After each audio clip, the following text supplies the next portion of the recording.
Friends, welcome back. இன்னைக்கு நம்ம இந்த மாதிரி ஒரு மினி போ தான் நம்ம க்ரோஷே பண்ண போகிறோம். இதுக்கு நம்மளுக்கு 2 கலர் யான், அப்புறம் ஒரு கட்டர், யானுக்கு செட் ஆகுற மாதிரி ஒரு க்ரோஷே ஹூக். இன்னைக்கு நான் எடுத்துருக்கிற க்ரோஷே ஹூக் சைஸ் வந்து 3 mm. ஸ்டார்ட் பண்ணுறதுக்கு எப்பொழுது போல் மேஜிக் சர்க்கிள் போட்டு ஸ்டார்ட் பண்ணணும்.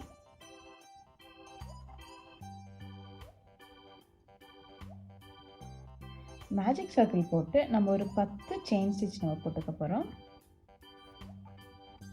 1 2 3 4 5 6 7 8 9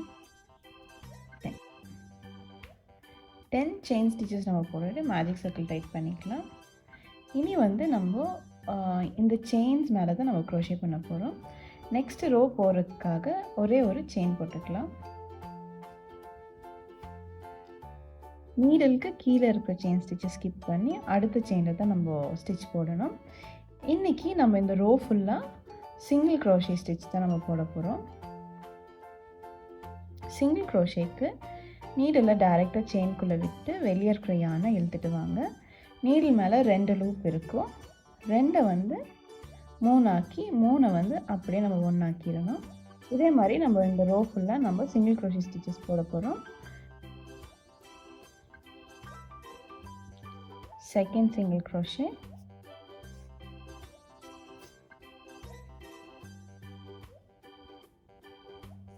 third single crochet,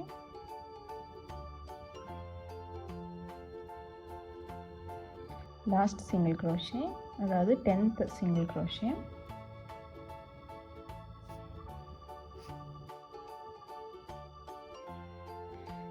single crochet stitches நம்ம போட்டுருக்குறோம். இந்த ரோ நம்ம முடிச்சுட்டு மேலே நம்ம திருப்பி செயின்ஸ் நம்ம கவுண்ட் பண்ணுறப்போ நம்மளுக்கு 10 செயின் ஸ்டிச்சஸ் இருக்கணும்.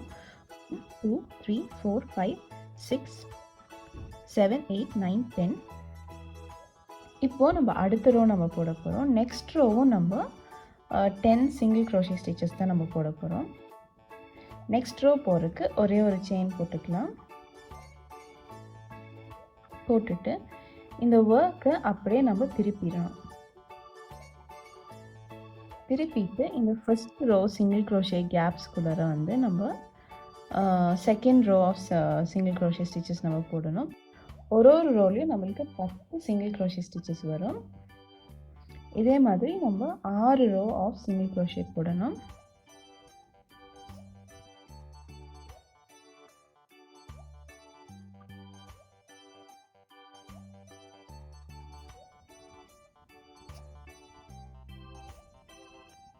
நீங்கள் கம்ப்ளீட் பண்ணுறப்போ உங்களுக்கு ஒரு ரெக்டாங்கிள் ஃபினிஷ் வரும்.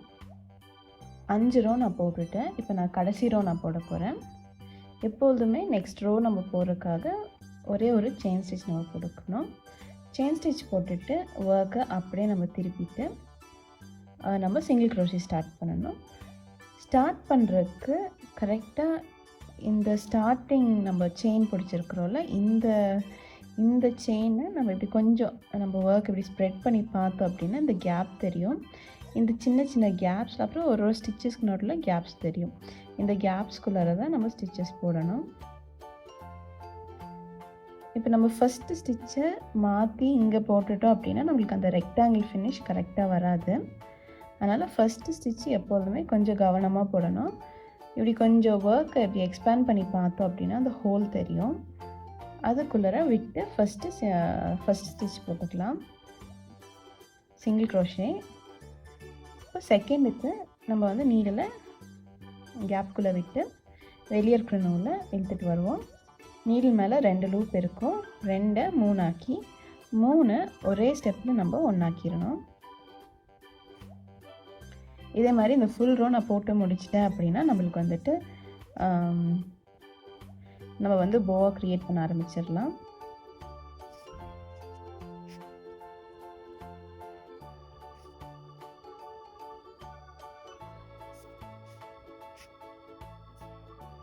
நீங்கள் ஒரு ரோவை முடிச்சுட்டு மேலே வந்துட்டு கரெக்டாக நம்ம 10 செயின்ஸ் இருக்கான்னு நீங்கள் கவுண்ட் பண்ணிக்கோங்க.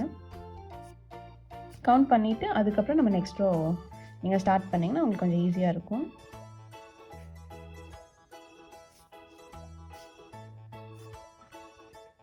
ஹோல் வந்து உங்களுக்கு தெரியல அப்படின்னா கொஞ்சம் உங்களுடைய ஒர்க்கை இப்படி எக்ஸ்பேண்ட் பண்ணி பார்த்தீங்கன்னா கரெக்டாக இந்த ஹோல் தெரியும்.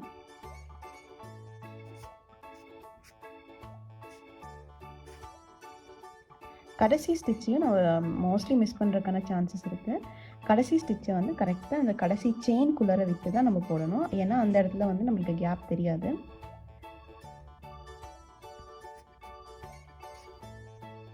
இப்போ வந்து 6 row of single crochet stitches நம்ம போட்டிருக்கிறோம்.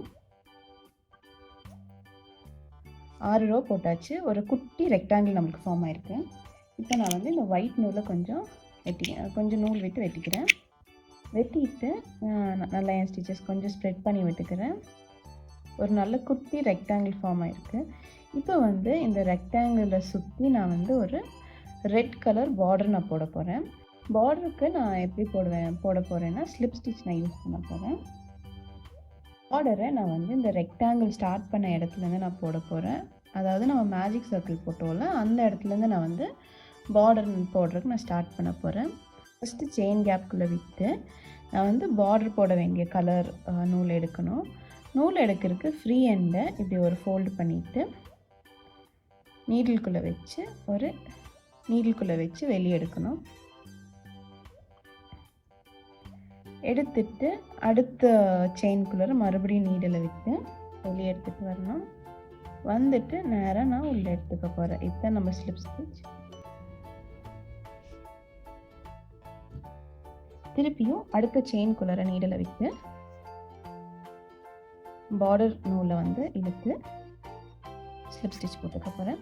இதே மாதிரி இந்த ஃபுல் ரோ நான் போட்டேன்னா இந்த லைன் ஃபுல்லாக எனக்கு ரெட் கலர் ஆயிரும்.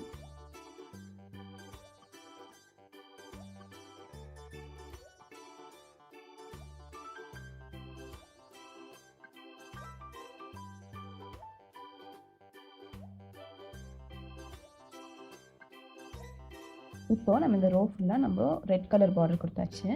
இனி வந்து இந்த பக்கம் போகிறதுக்கு வந்து ஒரே ஒரு செயின் ஸ்டிச் நம்ம எக்ஸ்ட்ரா போடணும். இந்த சைடு நம்ம போகிறதுக்கு வந்து நம்ம ஒரே ஒரு எக்ஸ்ட்ரா செயின் நம்ம போட்டிருக்கிறோம். இனி வந்து நம்ம போட போகிற ஸ்லிப் ஸ்டிச் வந்து பார்டரில் இந்த மாதிரி அந்த நெக்ஸ்ட் ரோக்கு நம்ம போகிறப்போ எக்ஸ்ட்ரா செயின் நம்ம போட்டிருப்போம்ல அந்த செயின் நம்மளுக்கு தெரியும், அதுக்குள்ளே நம்ம போடணும். இல்லை உங்களுக்கு அந்த செயின் தெரியல அப்படின்னா இந்த பார்டர் லைனில் உங்களுக்கு என்னென்ன ஸ்டிச்சஸ் இருக்குதோ அது ஃபுல்லாகவே நீங்கள் ஸ்லிப் ஸ்டிச் போட்டுருங்க. இந்த சைடு நம்ம ரெட் கலர் பார்டர் கொடுத்தாச்சு. இனி மேல் சைடு நம்ம கொடுக்கணும். இந்த சைடுக்கு நம்ம போகிறப்போ எக்ஸ்ட்ரா ஒரே ஒரு செயின் ஸ்டிச் போட்டு தான் நம்ம நெக்ஸ்ட் ரோக்கு நம்ம போகணும். இந்த மேல் ரோ நமக்கு போடுறதுக்கு ஈஸியாக இருக்கும், ஏன்னா செயின்ஸ் வந்து நமக்கு கிளியராக தெரியும். இந்த ஒரு செயின்குள்ளே நம்ம ஸ்லிப் ஸ்டிச் போடணும்.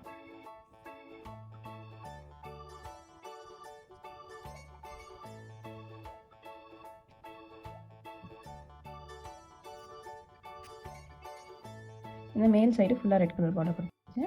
இந்த சைடு நான் இப்போ கொடுக்கணும். நெக்ஸ்ட் சைடு போகிறதுக்கு மறக்காமல் ஒரு செயின் போட்டு நீங்கள் ஸ்டார்ட் பண்ணுங்கள்.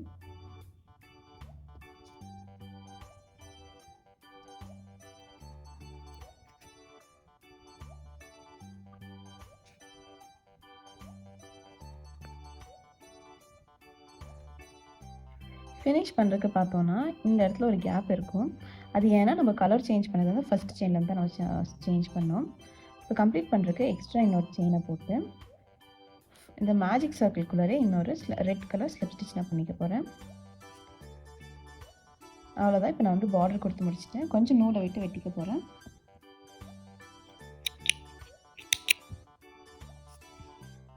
எந்த இடத்துல என்னோடய லாஸ்ட் ஸ்டிச்சை நான் போட்டேனோ அந்த இடத்துல நீடில் வந்து பேக் சைடில் விட்டு எக்ஸ்ட்ரா நூலை பின்னாடி இழுத்துட்டு வர போகிறேன். இது வந்து பின்னாடி இருக்கிற இந்த ஃப்ரீ ஹேண்ட்ஸ் எல்லாம் நம்ம கொஞ்சம் நாட் போட்டு டைட்டாக செக்யூர் பண்ணிக்கலாம்.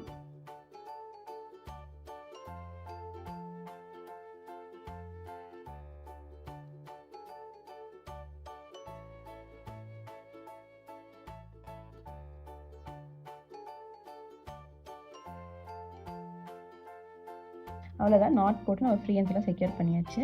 இனி கொஞ்சம் க்ளோஸாக வச்சு நூலை நான் வந்து வெட்டிக்க போகிறேன்.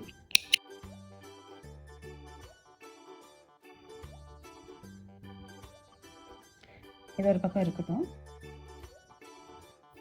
இனி வந்து இந்த போவோடைய சென்டர் கலருக்கு இது நீங்கள் வேறு கலர் கொடுக்கறனால நீங்கள் கொடுத்துக்கலாம். போவோட சென்டரை வந்து நம்ம ஒரு மேஜிக் சர்க்கிள் போட்டு 3 செயின் நம்ம போட்டுக்க போகிறோம். ஜஸ்ட் ஒரு ஃபினிஷுக்காக ஒரு மேஜிக் சர்க்கிள் போட்டு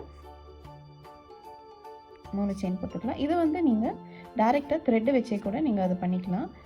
த்ரெட் வச்சோன்னா நமக்கு அது ரொம்ப தின்னாக இருக்கும். அவ்வளோதான். ஒரு 3 செயின் ஸ்டிச் நம்ம போட்டுட்டு நூலை வந்து கொஞ்சம் நல்லாவே இழுத்துட்டு வெட்டிக்கணும். ஏன்னா அப்போ தான் அது அங்கே டைப் பண்ணுறதுக்கு நம்மளுக்கு வசதியாக இருக்கும்.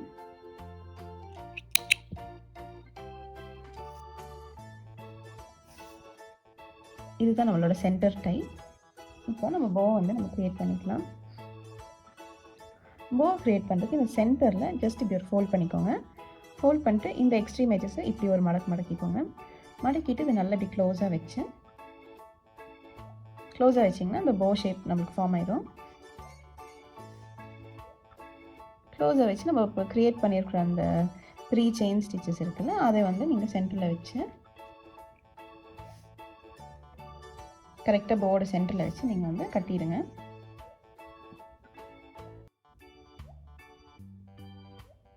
உங்களுக்கு அப்படி கட்ட வரல அப்படின்னா நீங்கள் வந்து அந்த சென்டர் நம்ம அப்படி ஃபோல்ட் பண்ணோம்ல, இப்படி ஒரு சென்டரில் ஃபோல்ட் பண்ணி எட்ஜஸை வந்து நம்ம இப்படி மடக்கணும்ல, அந்த இடத்துல நீங்கள் வேணால் ஒரு ஸ்டிச் பண்ணிக்கிட்டிங்கன்னா உங்களுக்கு கட்டுறதுக்கு ஈஸியாக இருக்கும்.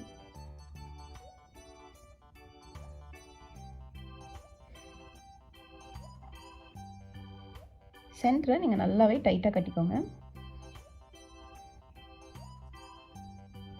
லூஸ் ஆயிடுச்சுன்னா போவோட ஷேப் மாறிடும். உங்களோட மினி க்ரோஷே போ ரெடி ஆயிடுச்சு. நீங்களும் க்ரோஷே பண்ணி உங்களோட போ எப்படி வந்துச்சுன்னு நீங்கள் சொல்லுங்கள். என்னென்ன கலர்ஸ் யூஸ் பண்ணீங்கன்னு எனக்கு ஷேர் பண்ணுங்கள். நெக்ஸ்ட் வீடியோவில் பார்க்கலாம். Bye friends.